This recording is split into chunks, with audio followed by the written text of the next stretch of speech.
Guys, today I'm gonna be reacting to his stories. So, okay, let's go. My Instagram manager took the best. So let's go. A kid in class grabbed my sixth finger and held it up for everyone to see. Everyone look at Six Finger Johnny over here. I instantly ran out in tears while everyone laughed. My hands had 6 fingers, and I felt like a monster because of something I was born with. I walked home with gloves even though it was 100 degrees outside. But when Dad saw me, he just smiled. "I'm gonna show you your hands are normal, son." I didn't say anything, and that night I ate dinner without looking at my plate, just so I wouldn't have to look at my hands. But the next morning, Dad walked into my room with paint all over his clothes. He painted a portrait of me as a goalkeeper with my 6 fingers. My lip quivered because a goalkeeper was my dream career. I never thought it was possible because of my deformed hands, but this gave me hope. I told him I loved it, and he replied, "I got it commissioned. We're hanging it up at the art gallery so you can see your hands make you special." I looked down at my 6 fingers, and for the first time wasn't ashamed of them. But then we hung it up, and an art commissioner immediately walked over. "This is beautiful," but then he pointed at the hands. "But it's also anatomically incorrect. What normal kid has 6 fingers?" I felt my stomach drop in shame, and Dad instantly shook his head. "My son does. I painted my son so he'd understand his hands are normal." He pointed at my 6 fingers, and when the commissioner saw me, he gripped his head. "Oh my God, I'm so sorry." He looked at my hands again, then knelt down and took a deep breath. "I'm sorry, kid, but you really do have some weird-looking hands. I can't display this." He tucked Dad's drawing under his arm and walked away quickly as he could. My dad was too shocked to speak, and I just looked at my 6 fingers and cried. I was nearly knocked off my feet when the mortar shell hit the battlefield I was running across. My base was still at least a quarter-mile away, and I had to get back with the intel I gathered on my recon mission. Just then, my leg was caught by something. I looked down. It was another soldier. He took the full blast from the mortar, and his uniform had been burned to black ash. I picked him up and carried him the rest of the way to the base. When we arrived, I gave them my report. The enemy was closing in, and fast. Good report. But that's not the only thing you brought us, Sergeant. Turns out the soldier you brought in was an enemy messenger, and I want you to get information out of him to stop the incoming attack, by any means necessary. I went down to the soldier's holding cell. He was already strapped to rack for torture. I grabbed a bat covered in barbed wire from the table. I just wanted to scare him. I didn't think I had it in me to hurt this man. "Tell me what I want to know, and I'll take this easy on you. Your troops are almost here, and they have to be stopped." He was silent. "Fine. If you won't tell me, we'll do this the hard way." I ripped his shirt off and prepared to strike, hoping he would say something before I had to. On his chest was a tattoo of 3 girls' names. I stopped myself. "My wife and daughters," he said. "I just want to go home to them." I put the bat down. Beating prisoners just wasn't me, and it sure wasn't what I was fighting a war for. I decided to be a human before being a soldier that day. I released the prisoner and helped him escape despite the risk. Before he disappeared into the woods, he turned and said, "Thanks for helping me. Take this in return." He handed me a slip of paper. "If you broadcast this code, it will stop the enemy attack and they'll retreat. Then maybe we can both go back home." The enemy attack had already begun, so I sprinted back to the broadcast tower and sent out the code. The shelling stopped, the enemy retreated, and hundreds of lives were spared. I was nearly knocked off my feet when the mortar shell hit the battle. This is the best game I've ever...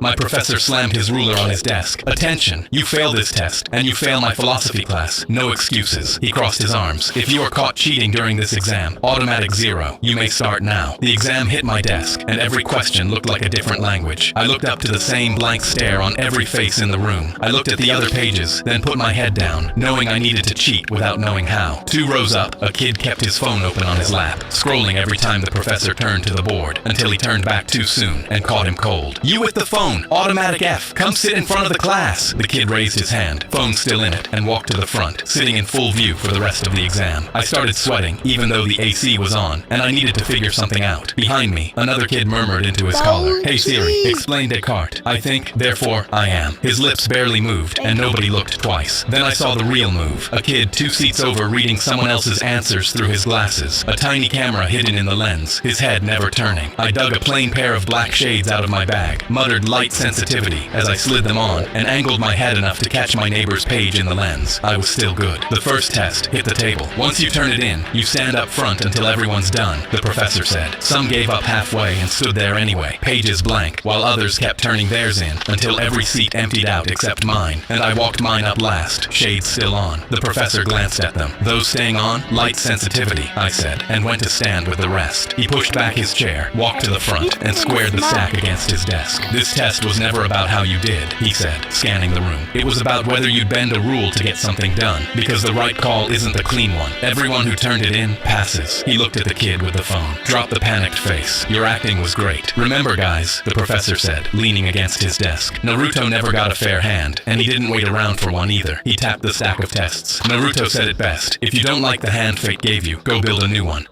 My professor slammed his ruler on his desk. When my dad found out he was refereeing my soccer game, he told me in the tunnel, I'm not playing favorite son, don't expect special treatment. I smiled because I actually wanted a fair game, but then the other team's striker Mason elbowed my ribs in the air, and I fell. But dad just gave me a yellow card for diving and gave the ball to Mason. I thought he just missed the foul, but next time I had the ball, Mason kicked me in the shin. I went down, clutching the already forming bruise, but dad just shrugged and said, I told you I'm not playing favorites. That's when Mason whispered in my ear, I'm gonna injure you and he won't even call it. My blood ran cold, and the rest of the game Mason kicked my calves and dragged my hair. Dad never blew his whistle. I remember seeing the bruises covering my shins and getting so angry I wanted to leave. But then Mason's slide tackled so hard I heard a crunch. I instantly dropped and screamed in pain. Sure, my legs were broken, but Dad finally blew his whistle. Foul. He showed Mason a yellow card, and Mason flailed his arms. That's not a foul. You're only saying that because he's your son. I remember laughing at how stupid that was because he'd been fouling me all game. But then suddenly, I saw Mason's dad in the crowd. You're cheating, ref. He was pointing at my dad. That wasn't a foul. He leapt the barricade and started running towards us with his fists clenched. He punched my dad in the jaw before anyone could react and stood over him. How's that for a foul? My boy isn't fouling anyone. Stop helping your son. Mason grinned. And when I looked at dad on the ground, I got angry and stood up despite my bones crunching. Your son's been injuring me all game, you idiot. Don't touch my dad. I shoved Mason's dad in the chest. His eyes went wide, and he cocked his arm back to swing at me. But then security guards tackled him. They dragged him off screaming, while Mason shouted, let him go. When Dad stood up, he immediately ordered Mason off the pitch. Mason stormed off stomping his cleats. I laughed hard, but then Dad turned to me and pulled out a red card. That's for assaulting a fan. You're out of the game too. My smile dropped.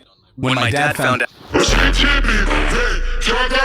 my safety harness unlocked at the exact moment the roller coaster took off. I tried as hard as I could to alert the ride operator, but they were way too busy doom-scrolling to notice my panicked screams. The coaster clicked up the first hill. My harness had raised fully above my head. At this point, the only thing holding me in my seat was gravity. We approached the top of the hill, and the fear took over. This was the craziest roller coaster in the country. The first drop was over 500 feet, followed by a huge loop and a tunnel. My screams grew louder as we reached the top of the hill, but the ride kept inching upwards. There was one final click, and we stopped at the top. My life flashed before my eyes at 10 times speed before the car dropped over the edge. The G-forces were strong enough to lift me 8 inches out of my seat. The wind nearly blinded me, and my heart was pounding so fast that I thought it might stop completely. When we hit the bottom, my body slammed down with so much force that I thought I broke my tailbone. I had to focus through the pain if I wanted to survive what came next. The coaster began to ramp up for the huge loop. The coaster was designed to stop dead at the top of the loop to build suspense. As it began to peak, I began to fall out of my seat. My body fully left the coaster, but I was able to grab my harness. I hung there for what seemed like forever, holding on with all the strength in my body. My grip gave out just as the cart started to move again. I was falling straight down. By some crazy luck, the coaster reached the bottom of the hill exactly when I did. I landed perfectly in my empty seat. I ducked down at the precise moment we came to the tunnel. The raised harness clipped the ceiling and snapped completely off. When we came out on the other side, we were back at the start of the track. I jumped out, kissed the ground, and promised myself I'd stick to bumper cars for the rest of my life. My safety I handed a glass of water to my almost dead grandpa. Let's try some. Let's try, dame. Sorry, but you really do have some weird looking hands. I can't display this. He tucked Dad's drawing under his arm and walked away quickly as he could. My dad was too shocked. Oh, what? Just looked at my 6 fingers and cried. A kid in class grabbed my 6th finger and held it up for Let's go this. everyone looked.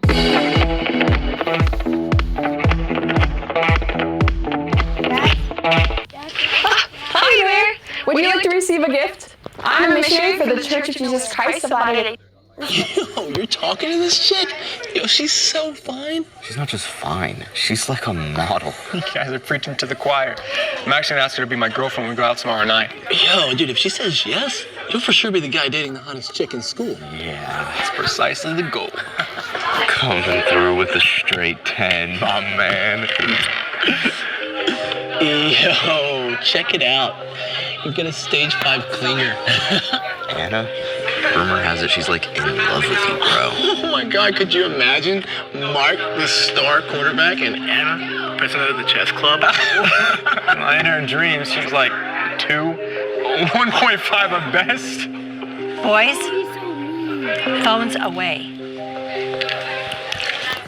All right, everyone. This will be your last assignment of the school year. Now, with a partner, I want you to power up a calculator using no battery. The instructions are on the board. So go ahead and choose your partners now. So which one of you guys is gonna be my partner? Sorry, bro. Me and Todd already chose each other. Seriously? You're just gonna leave me hanging like that? Don't take it personal. I need to pass this class, and we all know how bad you are at chem. Hey, you wanna be my partner? Oh, sorry, I'm with Alexa.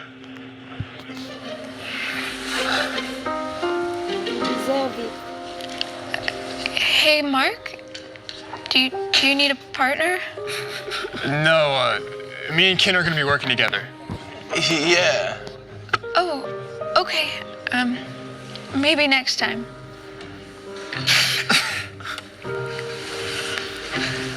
Hi. Come on in. Let me introduce you to the class. All right, class, this is Amber. Amber just came to Pasadena, and she will be joining us for the remainder of the school year. Now, I know there's only a few weeks left, but I want everyone to make her feel welcome. And Amber will be here next year, the entire year with us. So you'll be seeing her then, too. Do you guys see what I'm seeing? Oh, dude, that girl's a 10 for sure.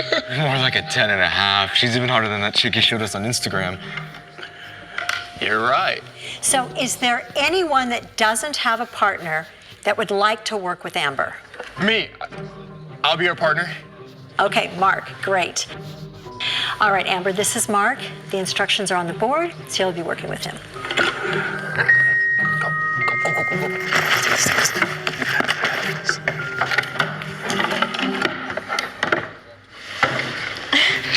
Thanks. I'm Amber. It's nice to meet you. I could be your partner. Really? Yeah, of course. And don't worry, I don't mind doing most of the work. I think it'll be pretty easy. I think so too.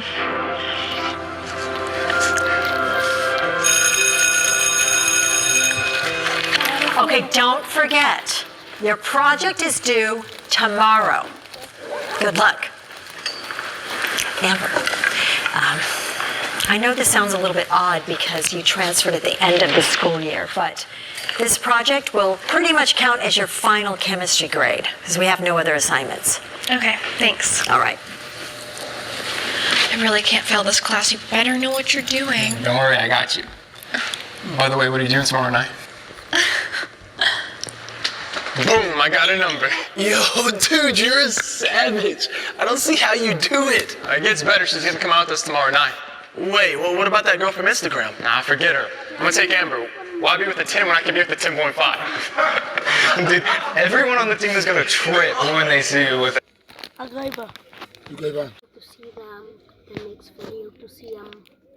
Hey, watch it. I'm so sorry. Hey, is this Mark? Can I please have my notebook back? Oh my God, this is Mark. What are you, like some kind of stalker or something? No, please. This is crazy. There's more. You're like obsessed with him. I'm not messing around. I really need my notebook back. Can you just give her back her notebook? Oh, what is this? Revenge of the Nerds? You want the notebook back? Here. Go get it.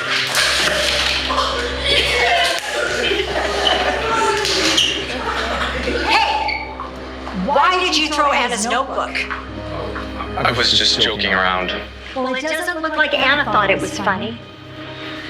If this happens again, all of you are getting detention.